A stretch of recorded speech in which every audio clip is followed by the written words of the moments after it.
Galay ginu siya na tong zuya, kurta ginu siya na tong zuya, pant shirt ginu siya na tong zuya. ये कोई सोचने वाली बात है। आपके नॉलेज के लिए मैं कह देना चाहता हूं कि सन 1962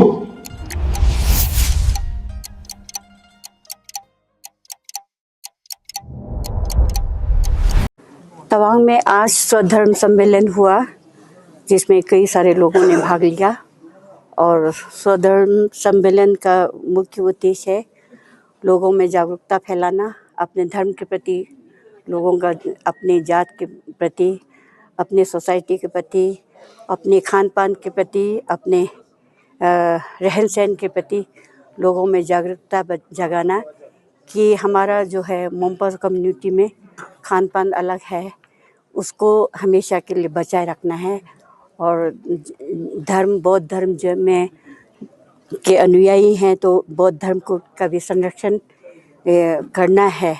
और स्वधर्म मतलब हमारा एक कर्तव्य है राष्ट्र के प्रति, समाज के प्रति और परिवार के प्रति, जिसके अंदर में कुटुंब प्रबोधन जो है मुख्य है।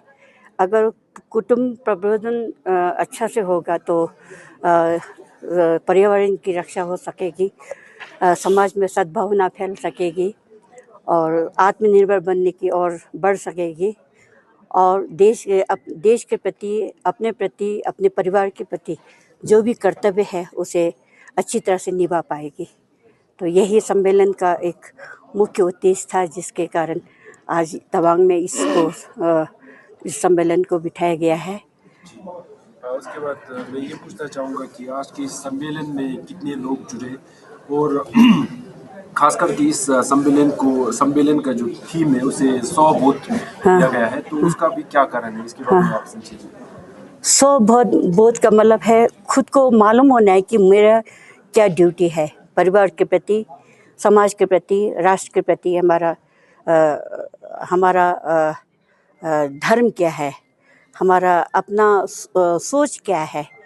तो राष्ट्र को बचाए रखने के लिए, दुश्मनों से बचाने के लिए, अपने परिवार को अन्य कुरीतियों से बचाने के लिए 100 बोध होना बहुत ज़रूरी है और 100 बोध रहने के पर ही कोई किसी भी कार्य में सफलता मिल सकेगी।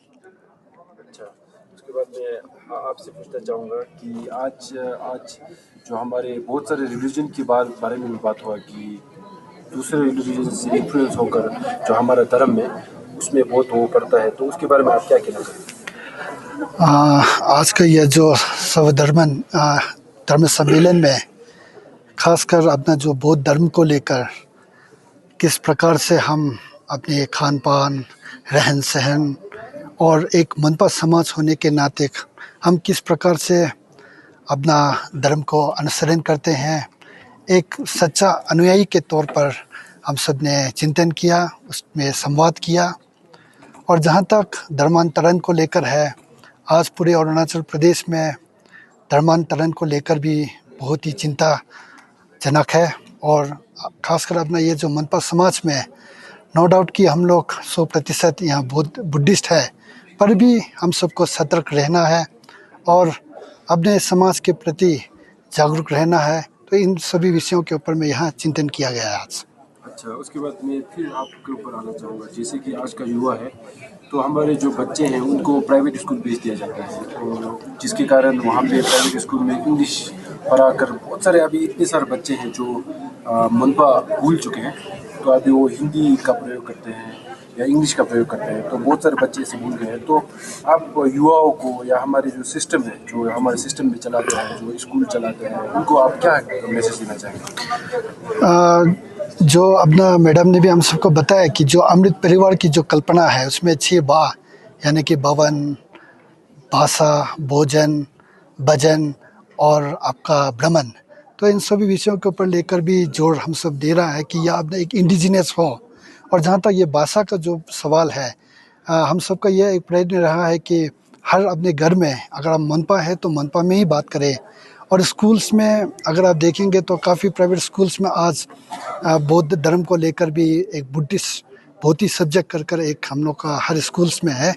तो हम लोग का ये कोशिश रहता है कि हर स्कूल में भी नो डाउट अभी इंग्लिश तो बोलना बहुत ज़रूरी है और हिंदी भी ज़रूरी है, लेकिन साथ में अपना ये मनपा भाषा को भी जोड़ देते हुए और अपना बुद्धिस्ट रिलीजन को भी जोड़ देते हुए इस प्रकार का एक पाठ्यक्रम हम सबको तैयार करना होगा। जी, उसके बाद आखिरी सवाल मैं ये पूछना चाहूँगा कि इस साल तो ये हुआ है, पर कंटिन्यूसली दूसरे साल भी ये कार्यक्रम जारी होगा इसके बारे में? वैसे राष्ट्रीय स्वयंसेवक संघ जो है पूरे देश में इस कार्यक्रम को चला रहे हैं और ये सिर्फ हिंदू धर्म को में कन्वर्ट करने वाली बात नहीं है। इसमें तो सभी ये एक राष्ट्र के प्रति उनका एक देशभक्ति है। हर राष्ट्रीय स्वयंसेवक संघ के भीतर राष्ट्र प्रेम है, देश प्रेम है। इसी वजह से सबको जागरूकता फैलाने के लिए अपने भाषा के प्रति, अपने रहन सहन के प्रति और अपने खान पान के प्रति जो है उसे बनाए रखना है, उसे खोना नहीं है।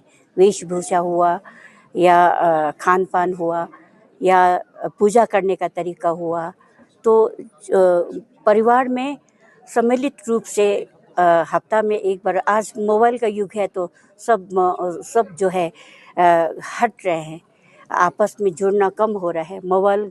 मोबाइल की वजह से सब अकेला हो गया है, सूनापन आ गया परिवार में।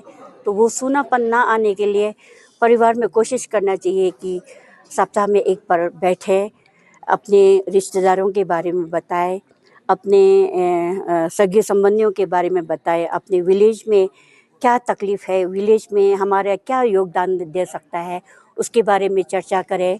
और हम जब ये भाव जो है घर से, फैमिली के अंदर से उठेगा, तब जाके वो देश प्रेम बन सकता है। उसमें देश के प्रति एक जागरूकता आ सकती है कि हमें अपने देश के प्रति प्रेम रखना है, अपने देश के लिए मर मिटने के लिए तैयार रहना है। और इसीलिए ज़रूरी है कि भजन एक साथ सब परिवार मिल के भजन एक साथ गाए। इसलिए ज़रूरी है कि सब लोग हफ्ता में एक बार मिल के भोजन एक साथ करें। किसी का फेवरेट किसी दिन पूछे आपको क्या पसंद है, पूछे, इससे अपनत्व बढ़ेगा बच्चों में, परिवार में एक अपनत्व बढ़ेगा।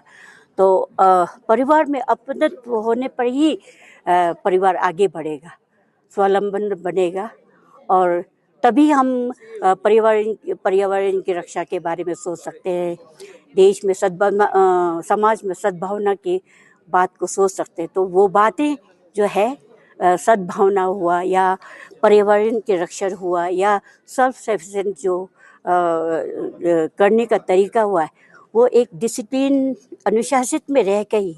तो परिवार में अनुशासन बहुत ज़रूरी है और सोसाइटी के अंदर भी एक अनुशासन होना बहुत ज़रूरी है।